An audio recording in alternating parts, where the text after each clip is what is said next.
Brother ইসলাম দর্শকবৃন্দ ও সম্মানিত মুসলিম ভাই ও বোনেরা, বিষয়টি আমাদের সকলেরই স্পষ্ট হওয়া দরকার যে লাইলাতুল কদর বা কদরের রাত কোনটি। আমাদের বাংলাদেশে বিশেষ করে আমি ভারতেও দেখেছি, পাকিস্তানেও দেখেছি, সৌদি আরবে দেখেছি এবং দুবাইতে, আরব কান্ট্রিগুলোতে আমি দেখেছি, তারা এই বিভ্রান্তির মধ্যে নেই বা এই ভুলটির মধ্যে তারা নেই। ভুলটি কি? কঠিন একটি ভুল যেটা আমরা আঁকড়ে ধরে আছি, বিশেষ করে বাংলাদেশিরা, বাংলাদেশি মুসলিম ভাই বোনেরা। সেটি হলো যে কদরের রাত 27 রজনী বা 27তম রজনী, মাহে রমাদানের 27তম রজনী, এটাই কদরের রাত। এই যে 27 প্রতি বছর আমরা মনে করি যে লাইলাতুল কদর হলো 27 রাত, এটা এই রাতে আমরা কিছু ইবাদত করি। কিছু বলতে আমি মনে করে নিয়েছি যে আজকের রাত 27 রাত বা কদরের রাত, তাই কিছু নামাজ একটু পড়তে হবে, কিছু জিকির আজকার করতে হবে, বাস। আসলে তো এরকম ছিল না বিষয়টা। রাসূল আরবি সাল্লাল্লাহু আলাইহি সাল্লাম কদরের ব্যাপারে, লাইলাতুল কদরের ব্যাপারে যে কথাগুলো বলেছেন, আল্লাহ সুবহানাহু ওয়া তাআলা কোরআনে কারীমের মধ্যে কদরকে উল্লেখ করে একটি সূরা নাজিল করেছেন। সেখানেও আল্লাহ তাআলা কদরের যে মহত্ব, যে শান, যে মর্যাদার কথা তুলে ধরেছেন। আল্লাহ তাআলার ইরাদা বা মানসাও এরকম না যে 27 রজনীকে আমি কদরের রাত মনে করে নিয়ে এখানে কিছু আনুষ্ঠানিকতা আমি অবলম্বন করব, কিছু ইবাদত করব, বাস চলে গেল, এরকম ছিল না। এই ভুলটার মধ্যে আমরা আওয়াম এবং খাওয়াস সবাই আছি, এবং বাংলাদেশের সাধারণ মুসলিম ভাই বোনেরা যে ভুলটার মধ্যে আছে এরকম না, বরং অনেক আলেম ওলামাও এটা মনে করে বা এটাই ভাবে যে 27 রজনী কদরের রাত, বাস এখানে একটুখানি ইবাদত করে নিলেই চলবে। এরকম ছিল না বিষয়টি। আমি বিশ্বের যে কটি দেশে কদরে বা রমাদানে থাকার সুযোগ হয়েছে আমি দেখেছি, তারা শুধু 27 রজনীকেই কদর রাত মনে করেন না, যেভাবে রাসূল সাল্লাল্লাহু আলাইহি ওয়াসাল্লাম মনে করতেন না, সাহাবায়ে কেরাম মনে করতেন না। সাহাবায়ে কেরামের 100 বছরের ইতিহাস এরকম ছিল না। পরবর্তী তাবিঈনরাও ওনারা 27 রজনীকেই ধরে রাখেননি। এই ভুলটার মধ্যে আমরা আছি, এই ভুলটা থেকে উঠে আসতে হবে। রাসূল আরবি সাল্লাল্লাহু আলাইহি ওয়াসাল্লামের যে হাদিসগুলো রয়েছে, আমি এক এক করে যদি সবগুলো হাদিস আপনাদের সামনে পেশ করি সময় পাবো না। বাকি নবীজি সাল্লাল্লাহু আলাইহি ওয়াসাল্লামের ফরমানগুলো একটু দেখুন। বুখারী এবং মুসলিম থেকে আমি পড়ছি। নবীজি বলেন, আবু হুরায়রা রাদিয়াল্লাহু তাআলা আনহু হাদিসটি বর্ণনা করেছেন এবং বুখারী শরীফে হাদিসটি রয়েছে। বুখারী শরীফে 35 নম্বর হাদিস, মুসলিম শরীফের 760 নম্বর। দেখুন, নবীজি বলেন, মাই ইয়াকুম লাইলাতাল কদরি ঈমানান ওয়া ইহতিসাবা গুফিরা লাহু মা তাকদ্দামা মিন যামবি। কদরের রাত্রে যে দাঁড়িয়ে ইবাদত করবে বা জাগ্রত থাকবে, জাগ্রত থেকে ইবাদত করবে, দুইটা বিষয় এখানে ফুটে ওঠে। অন্য শব্দে, বুখারীর অন্য আরেকটি শব্দ রয়েছে, মান কামা লাইলাতাল কদরি, যে ব্যক্তি কদরের রাত্রে জাগ্রত থেকে ইবাদত করবে, পুরো রাতটা জাগ্রত থাকবে, কিছু সময় জাগলো ইবাদত করলো আর কিছু সময় ঘুমালো, এরকম না, পুরো রাত। দেখুন, এরপরে নবীজি সাল্লাল্লাহু আলাইহি সাল্লাম এই রাতটা কোন রাত এটা তো অবশ্যই তিনি বলেছেন। নবীজি বলেন যে তাহাইয়ারু লাইলাতাল কদরি ফিল আশরিল আওয়াখির মিন রমাদান, লাস্টের শেষ দশকে তোমরা কদরের রাত তালাশ করো। এখানেও রাসূল সাল্লাল্লাহু আলাইহি ওয়াসাল্লাম নির্দিষ্ট করে দেননি। আবু হুরায়রা থেকে মুসলিম শরীফের 1166 নম্বর হাদিস দেখুন, নবীজি বলেন, উরিতু লাইলাতুল কদরি, আমাকে জানানো হয়েছে, দেখানো হয়েছে লাইলাতুল কদর কোনটি। সুম্মা আইকাযানি বাদু আহলি, আমি রাতের বেলা ঘুমিয়ে দেখছিলাম আমার কোনো পরিবার এসে বা কোনো স্ত্রী এসে আমাকে জাগিয়ে দিল, তো আমি ফানুসি তুহা, আমাকে ওইটা আমি ভুলে গেলাম, আর মনে রাখতে পারলাম না। তো নবীজির ঘুমের মধ্যে যদি কোনো কিছু দেখেন বা শোনেন সেটাও ওহী। তো নবীজি বলেন আমি ভুলে গেলাম, ওই জাগিয়ে দিল আর আমি উঠে আমি আর মনে রাখতে পারলাম না। ফালতামিসুহা ফিল আশিল গাওয়াবিরি, নবীজি বলেন শেষ দশকে তোমরা এটা তালাশ করো। আচ্ছা, শেষ দশকে তালাশ করব, শেষ দশকের পুরা 10 দিনে কি তালাশ করব? এই মর্মে আরও হাদিস রয়েছে, সহিহ হাদিস মুসলিম এবং বুখারীতে। নবীজি সাল্লাল্লাহু আলাইহি ওয়াসাল্লাম শেষ দশকে তালাশ করতে বলেছেন। শেষ দশকের কোন রাতগুলোতে, সে কথা রাসূল আরবি সাল্লাল্লাহু আলাইহি ওয়াসাল্লাম বলেছেন। ফালতামিসুহা, দেখুন বুখারীর riwayat, এটি আবু সাঈদ আল খুদরি রাদিয়াল্লাহু তাআলা আনহু থেকে বর্ণিত। নবীজি বলেন ইন্নী উরিতু লাইলাতাল কদরি ওয়া ইন্নী নুসিতুহা ফালতামিসুহা ফিল আশিল আওয়াখির মিন কুল্লি ওয়াত্রিন। এই riwayate স্পষ্ট হয়ে গেল। বুখারী শরীফের 2036 নম্বর হাদিস, মুসলিম শরীফের 1167 নম্বর হাদিস। দেখুন রাসূল আরবি সাল্লাল্লাহু আলাইহি ওয়াসাল্লাম এই হাদিসের মধ্যে স্পষ্ট করে দিলেন যে শেষ দশক আল আশুল আওয়াখির, শেষ দশক, এবং শেষ দশকের কোন দিনগুলোতে? মিন কুল্লি ওয়াত্রিন, বেজর রাতগুলোতে। তাহলে বেজর রাত কোন কোন রাত? 21 রাত, 23 রাত, 25তম রাত, 27তম রাত, 29তম রাত। এখন আমি যদি একটা রাতকে নির্বাচন করে রাখি যে 27 রাতই কদর, এটা আমার নিতান্ত ভুল। নবীজি তো এরকম নির্ধারণ করে দেননি, সহিহ একটি হাদিসের মধ্যেও আমরা পাইনি। এই হাদিসটি ইবনে আব্বাস থেকে ইমাম বুখারী হাদিসটি বুখারী শরীফে এনেছেন, 2021তম হাদিস। নবীজি বলেন ইলতামিসুহা ফিল আশিল আওয়াখির মিন রমাদানা লাইলাতাল কদরি ফি তাসিআতিন তাবকা ফি সাবিআতিন তাবকা ফি খামিসাতিন তাবকা। দেখুন এখানেও নবীজি বলে দিলেন যে 29, এরপরে 27, 25, এখানেও একটা রাতকে নির্ধারণ করলেন না নবীজি সাল্লাল্লাহু আলাইহি ওয়াসাল্লাম। আরেকটি হাদিস ইবনে আব্বাস থেকে হিয়াফিল আশরি হিয়াফি তিসঈ ইয়ামদিন আও ফি সাবঈ ইয়াবকাইন ইয়ানি লাইলাতুল কদরি। এটা ইমাম বুখারী রাহমাতুল্লাহ আলাইহি বুখারী শরীফে নিয়ে এসেছেন। নবীজি এরপরে আরেকটি হাদিস, এটা বুখারী এবং মুসলিমে হাদিসটি এসেছে। উবাদাহ ইবনে সামিত রাদিয়াল্লাহু তাআলা আনহু হাদিসটি বর্ণনা করেন, খারাজান নবী সাল্লাল্লাহু আলাইহি ওয়াসাল্লাম লিইখবিরানা বিলাইলাতিল কদরি ফাতালাহা রাজুলানি মিনাল মুসলিমিনা।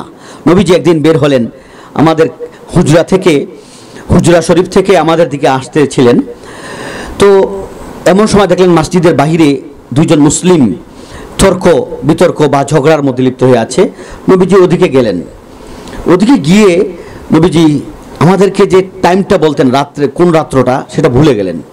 পরে আমাদের কাছে এসে বললেন, দেখো খারাজতু লিউখবিরাকুম বিলাইলাতিল কদরি, আমি হুজরা থেকে আল্লাহর কাছ থেকে ওহী প্রাপ্ত হয়ে তোমাদের দিকে আসতেছিলাম, তোমরা মসজিদে নববীতে বসে আছো, যে লাইলাতুল কদর কোন রাতটি, রমাদানের কোন রাতটি, সেটা আমি তোমাদেরকে বলবো। কিন্তু দেখলাম মসজিদের বাহিরে দুইজন সাহাবী তর্কে লিপ্ত আছে, তাদের উচ্চ আওয়াজ শুনে আমি তাদের দিকে গেলাম, গিয়ে আমি লাইলাতুল কদরের সেই টাইমটা, সেই রাত্রটা আমি ভুলে গেলাম। আচ্ছা ঠিক আছে, এক কাজ করো তোমরা, নবীজি বলেন ফাতালাহা ফুলানুন ওয়া ফুলানুন, অমুক সাহাবী দুজনের তর্কে লিপ্ত হয়েছে, আমি তাদের কাছে গেলাম, ফারুফিয়াত, আমার মন থেকে ওটা উঠিয়ে নেওয়া হলো। এখন আসা ইয়াকুনা খাইরাল লাকুম, এটার মধ্যেও তোমাদের ভালো আছে, এই জন্য আল্লাহ তাআলা আমার মন থেকে উঠিয়ে নিয়েছেন। তো তোমরা লাইলাতুল কদর পেতে হবে, এই জন্য তোমরা ফালতামিসুহা ফিত তাসিআতি ওয়াস সাবিআতি ওয়াল খামিসাতি, এখানে 3টা রাত নবীজি উল্লেখ করেছেন। প্রথম বলতেছেন 29-এ, এরপরে 27-এ, এরপর 25-এ। এখানেও নবীজি একটি রাতের কথা নির্ধারণ করে বললেন না, বরং বললেন 29 দিয়ে শুরু করলেন যে 29-এ রাত। অথচ আমরা বাঙালি মুসলিমরা 29-এ রাতকে তো ভুলেই যাই। ভুলে যাই যে এটা কদর হতে পারে, আমাদের মন থেকে এটা একেবারে মুছে যায়। 29 রাতে আমরা সবাই থাকি মার্কেটে, নারী পুরুষ, মুসলিম মুসলিমা, আবেদা সলেহা, সবাই আমরা মার্কেটে। এই যে একটা প্রবণতা আমাদের মুসলিমদের ভিতরে ঢুকেছে, এটা হলো লাইলাতুল কদর থেকে মাহরুমের সবচেয়ে বড় কারণ এটা। আলহামদুলিল্লাহ গ্রাম অঞ্চলের মুসলিমরা এরকমটা করেন না। ওনারা যদি জানেন যে লাইলাতুল কদর 29 হতে পারে, অবশ্যই তারা 29 ইবাদত করবে। এরপরে নবীজি বলেন 27 তালাশ করো, 25 তালাশ করো। দেখুন বুখারী শরীফে 2023 নম্বর হাদিস, মুসলিম শরীফে 1147 নম্বর হাদিস। এরপরে দেখুন নবীজি সাল্লাল্লাহু আলাইহি ওয়াসাল্লাম এই মর্মে আরও হাদিস রয়েছে। নবীজি একটা রাতকে নির্ধারণ করে দেননি যে 27 রাত্রি হতে পারে, সুতরাং তোমরা 27 তালাশ করো, এরকম বলেননি। নবীজির যতগুলো হাদিস আমাদের সামনে রয়েছে, ইলতামিসুহা ফিস সাবইল আওয়াখিরি, এই সব হাদিসগুলো তাহিয়ারু লাইলাতুল কদরি ফিস সাবইল আওয়াখিরি, প্রথম হাদিসগুলো আসছিল আশিল আওয়াখিরি, এখন বলতেছেন সাবইল আওয়াখিরি। হ্যাঁ, লাস্টের বেজর রাতগুলো দেখো। 23তম রাতের ব্যাপারে যে রেওয়ায়াতগুলো আছে দেখুন, মুসলিম শরীফে রয়েছে। নবীজি সাল্লাল্লাহু আলাইহি ওয়াসাল্লাম বলেন যে উরিতু লাইলাতুল কদরি সুম্মা উনসিতুহা। এরপরে নবীজি বলেন ও আরানি সুবহাহা আসজুদু ফি মাইন ওয়া তিনিন। এতটুকুন বলেছেন যে আমি দেখেছি লাইলাতুল কদরের প্রভাতে বৃষ্টি হচ্ছে আর আমি কাদা মাটির মধ্যে। আব্দুল্লাহ ইবনে উনাইস রাদিয়াল্লাহু তাআলা বলেন যে ক্বালা মুতিরনা লাইলাতা সালাসি ওয়াইশিন। আর নবীজি এই কথা বললেন আমাদেরকে যে আমি কিন্তু স্বপ্নে দেখেছি লাইলাতুল কদর, কিন্তু ভুলে গিয়েছি। তবে আমার মনে পড়ে যে বৃষ্টি হচ্ছিল আর প্রভাতে ফজরের নামাজের পরে আমি ফজরের নামাজ পড়ছি, তখন আমি কাদা মাটির মধ্যে সেজদা করছি। সাহাবী বলেন যে 23তম রজনীতে বৃষ্টি হলো। ফামুতিরনা লাইলাতা সালাসি ওয়াইশিন, দেখেন 23 রজনী। ফাসাল্লা বিনা রাসূলুল্লাহ সাল্লাল্লাহু আলাইহি ওয়াসাল্লাম ফানসারাফা ওয়া ইন্না আসরাল মা ইয়াতিন ফি আলা জাবহাতি ওয়া আনফি, নাকে এবং কপালের মধ্যে সেই কাদামাটি লেগে রয়েছে। তো ক্বালা ওয়া কানা আব্দুল্লাহ ইবনে উনাইস ইয়াকুল সালাসি ওয়াইশিন, এইজন্য আব্দুল্লাহ ইবনে উনাইস বলেন কদরের রাত আমরা সেই বছর পেয়েছিলাম 23তম রজনীতে। তো 23তম রজনীতেও কদরের রাত হতে পারে।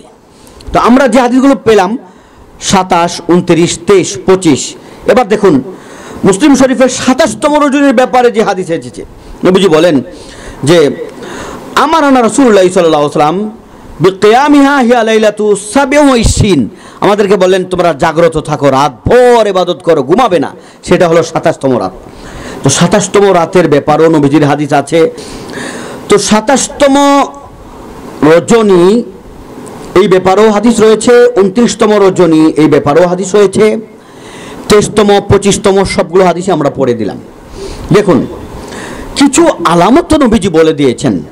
মুসলিম শরীফে 762 নম্বর হাদিসে এই আলামতটা রয়েছে। নবীজি বলেন উবাই ইবনে কাব রাদিয়াল্লাহু তাআলা থেকে হাদিসটি, নবীজি বলেন উবাই ইবনে কাব বলেন হিয়া লাইলাতু সাবিহাতি 27 ওয়া আমারাতুহা আন তাতলু শামসু ফি সাবিহাতি ইয়ামিহা বাইদা আলা শুআলাহা, যে দেখবে যে যেদিন কদরে রাত হবে সেদিনকার সকালে যে সূর্যটা উদিত হবে, সূর্যটা সাদা হবে, সূর্যটার মধ্যে কিরণ হবে না। অন্য দিনের সূর্যের দিকে তাকানো যায় না, কিন্তু ওই দিনের সূর্যটা এমন হবে যে তাকানো যাবে এবং কিরণ চোখকে ফিরিয়ে দিবে, এরকম হবে না।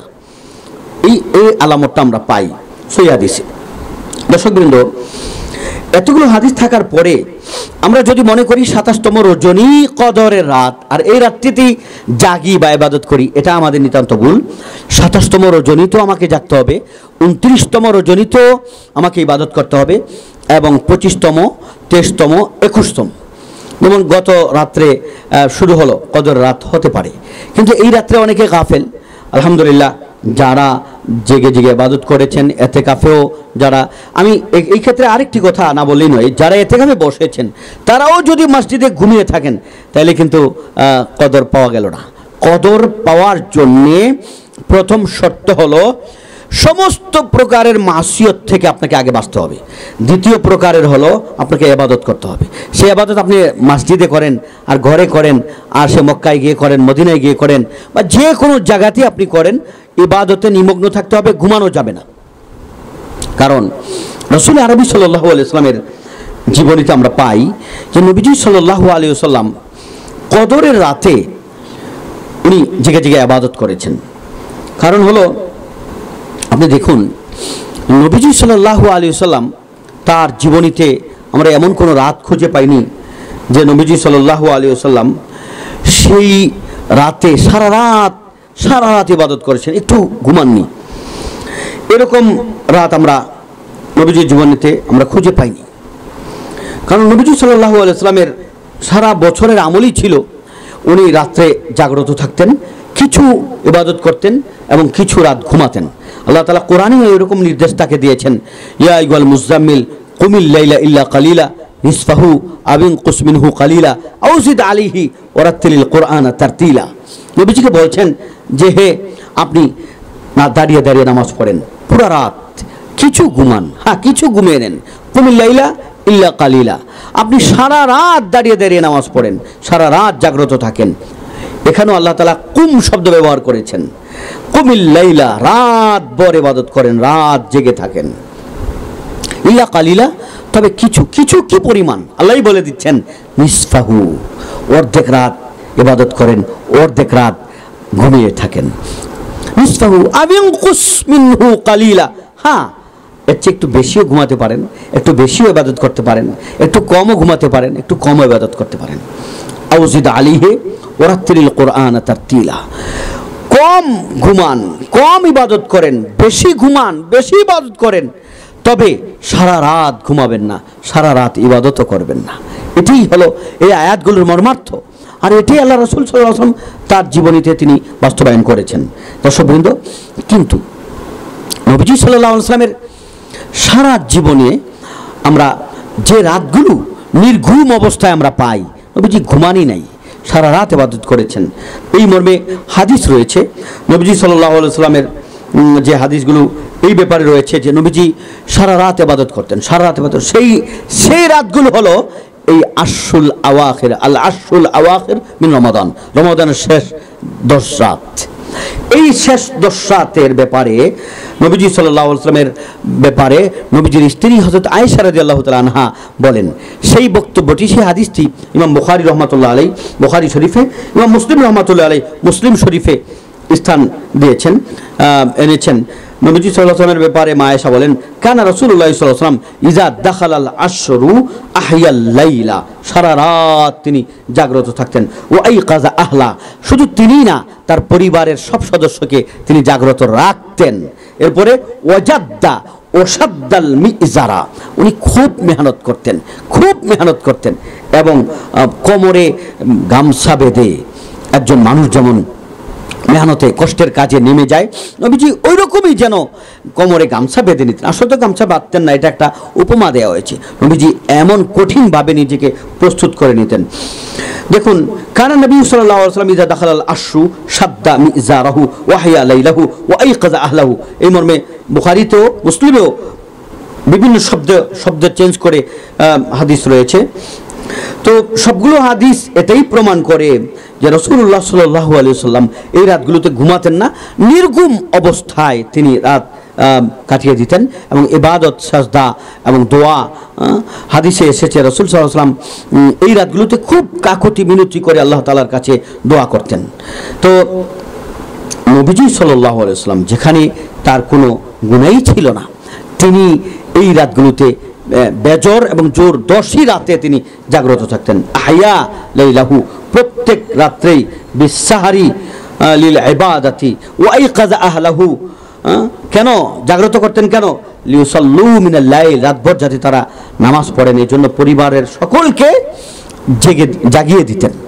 তো দেখুন, রাসূল আরবি সাল্লাল্লাহু আলাইহি ওয়াসাল্লামও এই 10 রাতে নির্ঘুম অবস্থায় কাটিয়েছেন। তো আমরা কিছু ঘুমাই, কিছু ইবাদত করি, কিছু গুনাহ করি, কিছু এটা করি, কিছু এটা করি, আর মনে করি আমি কদর পেয়ে গেছি। এটা আমাদের নিতান্তই ভুল ধারণা। কদর পেতে হলে এই রাতগুলোতে পুরা রাত জেগে ইবাদত করতে হবে। আল্লাহ তাআলা আমাদেরকে সবে কদর পাওয়ার মতো যোগ্য করে, আমাদের মন মানসিকতা তৈরি করে আল্লাহ তাআলা সবে কদর আমাদের নসিবে লিখে দিন। সবে কদর আমরা যাতে পেয়ে যাই, আল্লাহ তাআলা আমাদের ওইভাবে ইবাদত করার তৌফিক দান করুন। ওয়া মা আলাইনা ইল্লাল বালাগ। আসসালামু আলাইকুম ওয়া রাহমাতুল্লাহি ওয়া বারাকাতুহু।